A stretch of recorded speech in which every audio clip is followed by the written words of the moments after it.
Good afternoon, everyone. My name is Ginger Broderick, and I'm the host of the Ginger New York TV show. Welcome to Ginger Fridays here at M&N TV Studios. We are live here in New York City. We're back taping our show after a long break with COVID. And I brought in two of my classmates from my recent improv comedy class. His name is Zivan Toplin. And we're also joined by Vanessa Williamson. So great, Z. Thank you for coming in, Vanessa. Thanks for having us. Yay. Thanks for having me. Welcome to my show. I really enjoy you guys having to come in today, so thanks for your time. And we're, like I mentioned in the introduction, is that we all met at the People's Improv Theater, the Pit, and we're all level 3. God bless you. Right? And you are so amazing with your talents. You drop into character like amazing. I can tell you have a lot of acting as a background. Thanks. Vanessa, I would love to know what brought you into class. Well, I was studying improv in LA, and being in New York, I've been here a year, but I good for you. hadn't really connected with people, and I missed the improv community, and I just felt like I was having a creative block. Working in the creative industry, and improv always helps me clear that. So, That's really great. yeah. It's level 3, so you've been taking classes for a while. What happened with COVID? Yeah, this is my first class at the Pit, actually. Oh, wonderful. But I did conservatory at Second City in LA. I also studied at the Groundlings. And I just emailed them and I said, hey, like, this is my background, this is what I've taken. What class do you suggest? Well, that's wonderful. Yeah. That's wonderful. So you just stepped in. Yeah. Did you have to audition at all in order to get in, or is it more based on your experience? No, I just sent them the levels I'd done, and yeah, they Wonderful. suggested 3. So I've been taking classes at the Pit on and off. As a producer here, I was really admiring a lot of the producers who were trained actors, and I took an acting for non-actors class, and I did best in improv, and they said I should study that, and I did some Googling on improv acting, and it was improv comedy, and I was like, oh no, I'm going to learn to be funny. But I'll tell you, it's really, really helped me, and I recommend it for everyone. You know, at least level 0, 1, and 2. Once level 3 now, I think it gets more serious, and deliberate, and almost where, an acting background is really, really helpful. Tell us about your background. Well, I've been studying theater and been involved in theater, like performing and directing and composing shows for a while. So I went to a public arts high school in New York. I grew up in the city. Actually, it's a few blocks really? down that way. Yeah, Which one? LaGuardia. It's on 65th Street. And so we did, I remember, honestly, when we were doing improv in high school, it was like mostly just us like really, really messing around. But I always really enjoyed doing it. And I remember going and seeing improv shows in high school, and that was really cool. But then I went on to study in Chicago at a conservatory for the theater, the theater school at DePaul University. And some of my instructors there were, they had backgrounds in improv, and so they would use improv in they would mix it in with what might be more, I guess, traditional acting classes. And I really liked it there. And then when I was back in New York City, I just happened to see this improv show with these 2 guys. I was working at a DIY venue, and they just happened to perform, and it was like truly virtuosic. I really just blew my mind. I always really loved watching it, but this was something really magical. And I just talked to them after the show, and they just recommended the Pit for that. I guess for that more longer form improv, and so I started studying there. And did you start with level 0, 1, and 2, or did you? Oh, you did. Yeah, I did. Okay. I started with level 1, because even though I had done some, I hadn't really done it in such a codified way, and so I really wanted to start from that more foundational level. But I really loved it. I think it's wonderful. Yes, and. Yeah. Do you have an acting background? I don't have an acting background. Okay, and did you study the Herald, the scene work Herald? I did, but I will okay. be honest, I'm not very good at it. I just follow what everyone else is doing and hope that I get the beats right. Yeah, I always was curious, what is the Herald? And I actually took level 2 twice because at that time, if you had a year lapse in taking classes, you had to repeat it. And then COVID hit right as we were ending our Class 8 and grad show. We didn't get to participate. So they said we'd have to take 2 over again. I was like, oh my gosh, I'll never graduate from level 2. But they mentioned that I could go on to level 3, and I feel a little overwhelmed with it. And the Herald is challenging. And as I was at class last night, and I thought everyone did such a great job, but then talking with all of us afterwards, everyone feels kind of the same way. So I guess it's a real skill, you know? I feel it. How do you Everyone felt feel? a little lost. How do you feel doing the Herald, having the acting background? You have more of a professional, because you drop into character like so easily. I mean, it's amazing to watch you and Jack, who's another student, you know, from our group. Well, thanks. Do you feel insecure like us? That's basically what I'm asking. You know, honestly, I think that what makes me feel comfortable is that, what we were talking about earlier, Vanessa, was that because everyone in the class is very supportive, is very positive environment, it feels very relaxed to me. So even when sometimes walking on stage and like really having no idea where your partner is going to start, I always feel very supported by everyone else. So I personally feel very comfortable, and I think the Herald is really cool because of the structure that it offers, the set of improv that you're going to do, and I think that structure allows people to play around in a way where they know that they're going to be okay. That it's going to be safe. That it's not going to. It's nice to have that where it's like you can kind of fall out, but then it's like the scene's going to end, and you're going to fall back into that structure to support you. Yeah. And I think, kind of going off of what you said, improv is so supportive. Just the community. It's like your scene's not going to be good if your partner's not good. So it's like you know that your partner's looking out for you because you both need to be successful for it to be good. Yeah. And I had a teacher mentor at Second City, Jamie Moore. She told us the audience wants you to succeed. Yeah. Remember that. It's like the audience didn't come here to see a bad show. They came to see you succeed. So it's like when you go out there, feel that confidence because it's like everybody wants you to succeed and grow and do a good performance. When I was in level 2, we went to a grad show, and we were all so nervous to start. So I went out and I started, you know, and it was really exciting. And all of a sudden, I had an air pocket. I froze. Nothing was coming out, and I turned around and I actually grabbed one of my classmates' hands and I threw him into center stage, and he like twirled around in circles like, what am I gonna do? And then he went on, you know, and it got the ball rolling. And I apologized to him so much afterwards. I'm like, I'm so sorry. But what he told me is that moment really was a breakthrough for him because it forced him to get through a situation. And so he didn't have the fear anymore when he had to start any kind of scene. And he went on to finish all the 5 levels.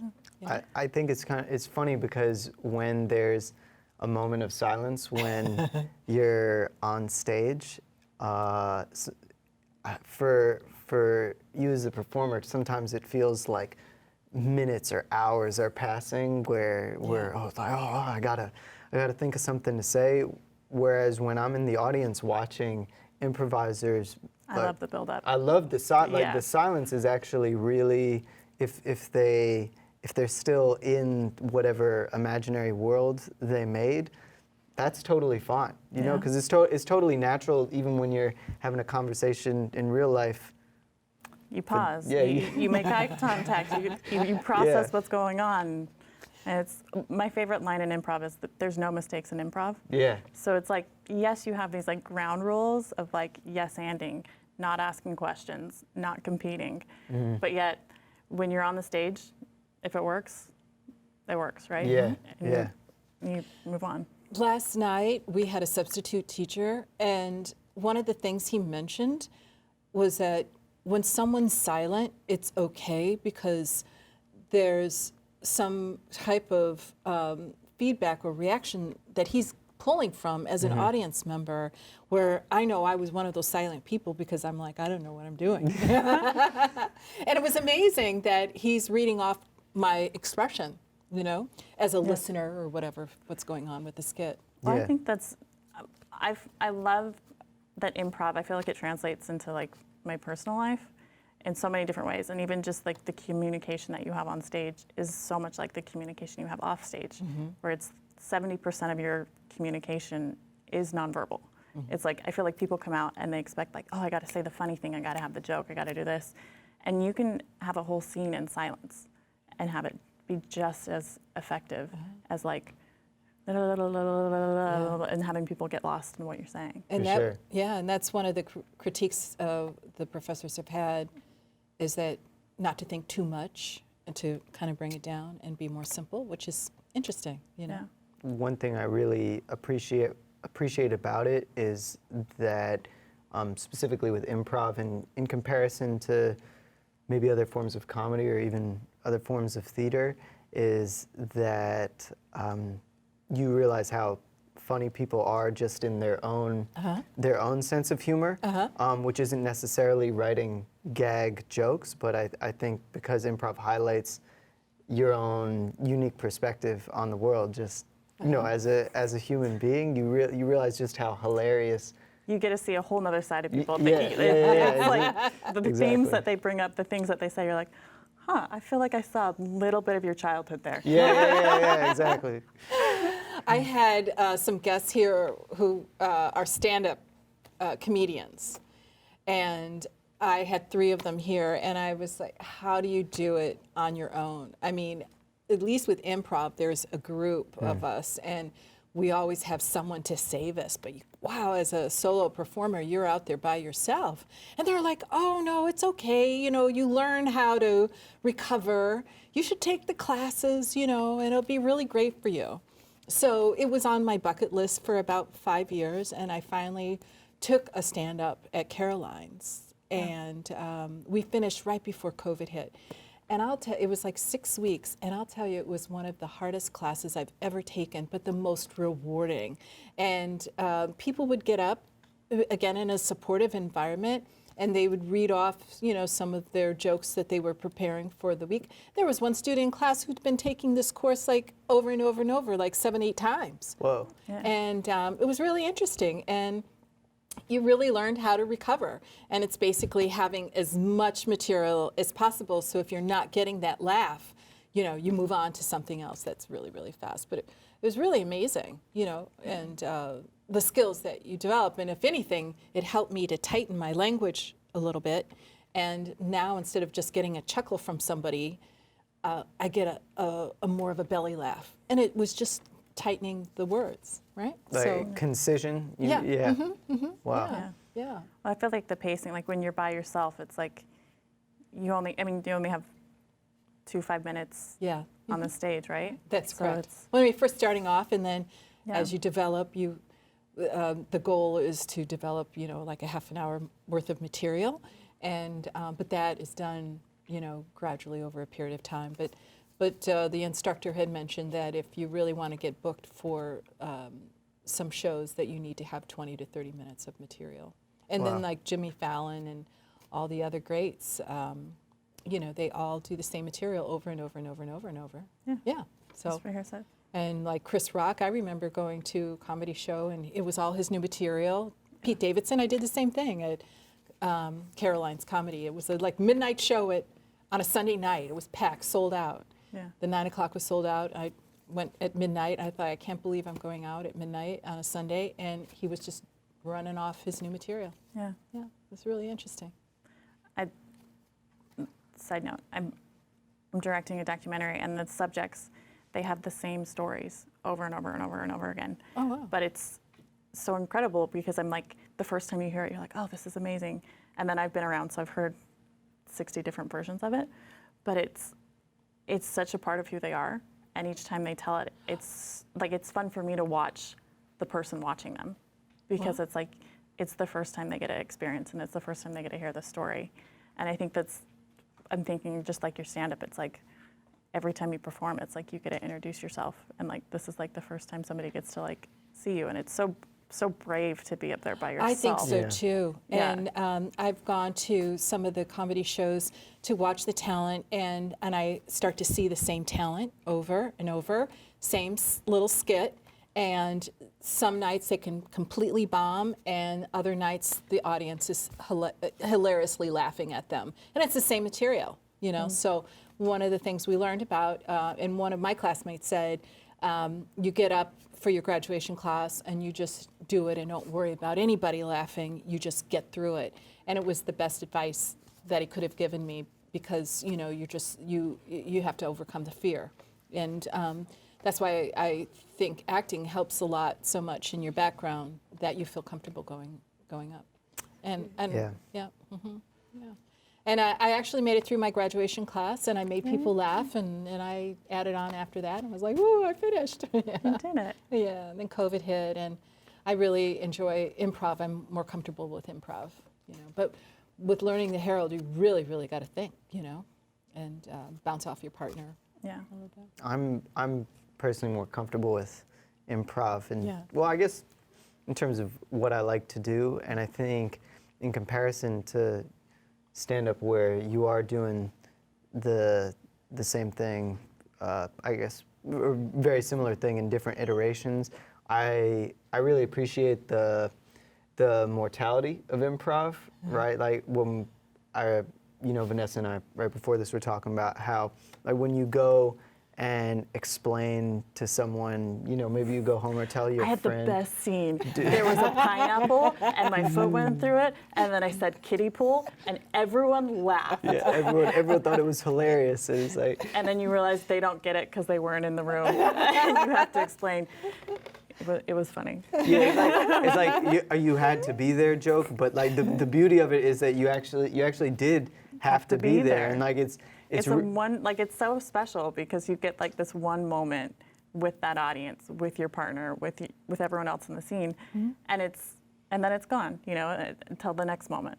Yeah, it's actually kind of nice to have something that we can appreciate being gone, because you know, like so often I think we're trying to like clutch things that are really Commercialize Yeah, it, you know, like tell that joke one more time. Come on, tell me I'm funny. Exactly. We gotta. If you can't mass produce it, then Right. it's not worth doing. Yeah. Downplay it. But I think that's something that is just uniquely beautiful. And I guess for me, like, that's something going from live theater to that, where like that the live aspect of it. It's just nice that it disappears, and then it just.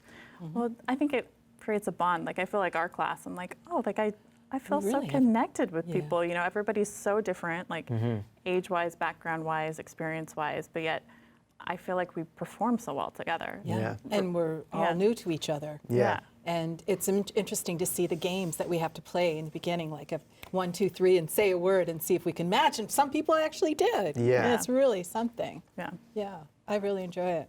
And I really give a lot of credit for people who start off the skits, you know. I'm Without a doubt, Yeah. the heroes. Yeah. Hannah's one of them. Yeah.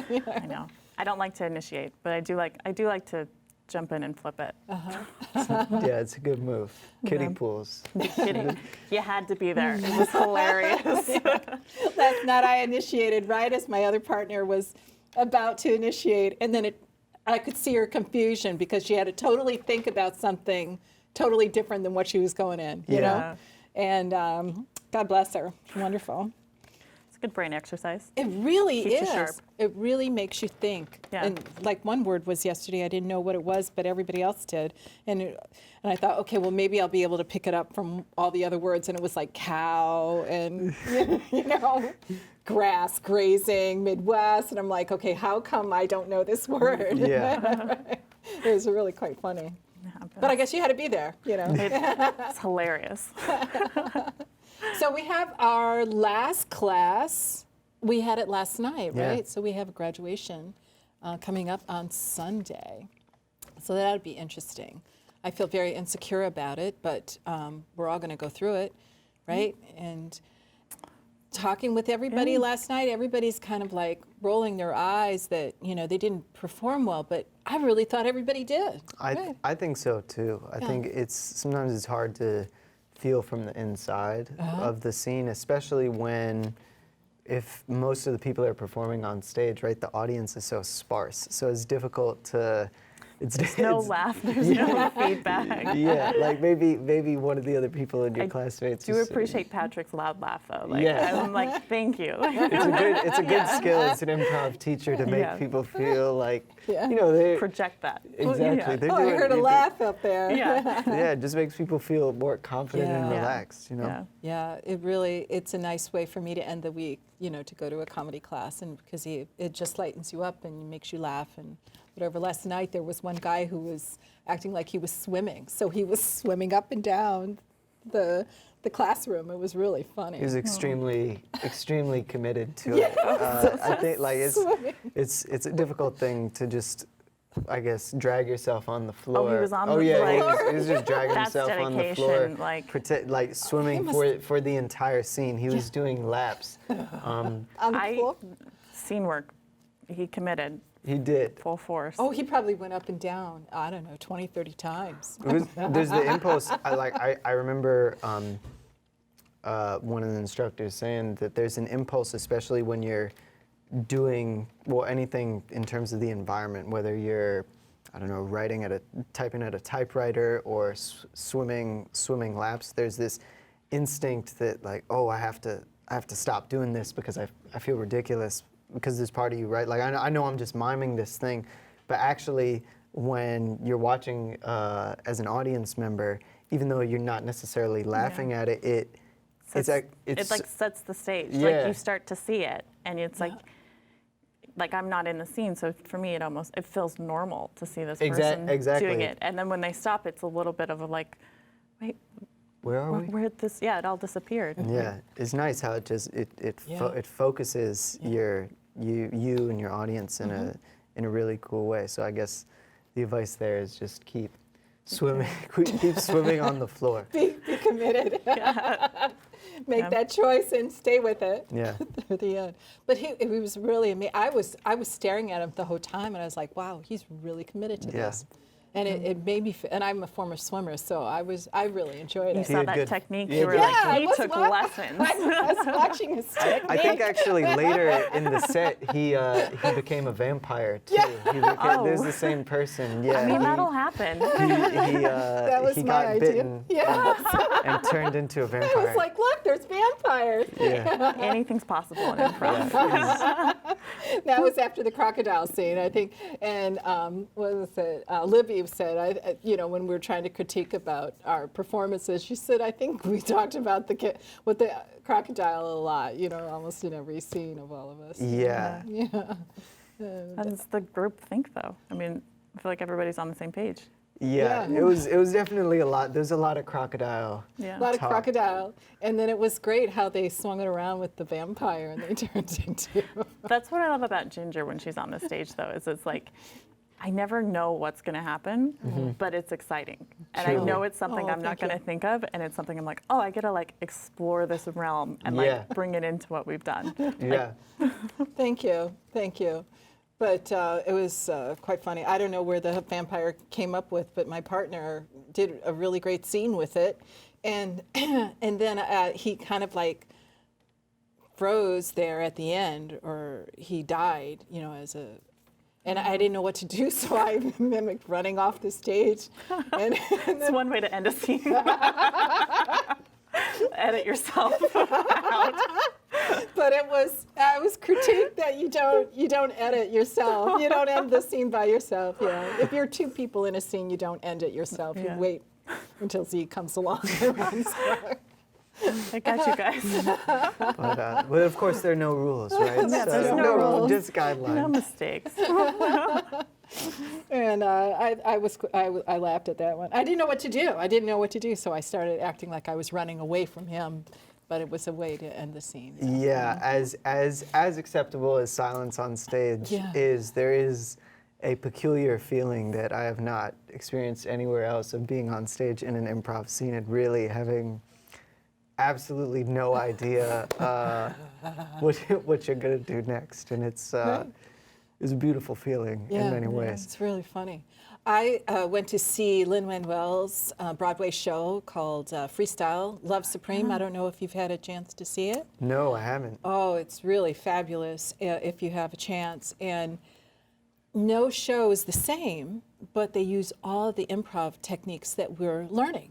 And they Wow. do the Herald, and I went last Monday and to celebrate someone's birthday, and Lin-Manuel actually was the surprise guest. We got to see him perform, and it was his idea. It was like his early,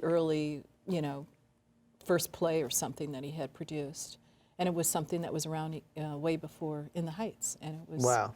Yeah, it's really something. So if you have a chance, because they really and they don't know what's going on either. They're ad-libbing as it goes along, and they just do it, and it's amazing with the skill level that they have. So it's Sounds like life. That's live theater. That's my 9 to 5 every day. I figure it out around 6, but I'm done working by then. In rap while rapping the entire time, of course. Yeah, exactly. Yeah, it's really something.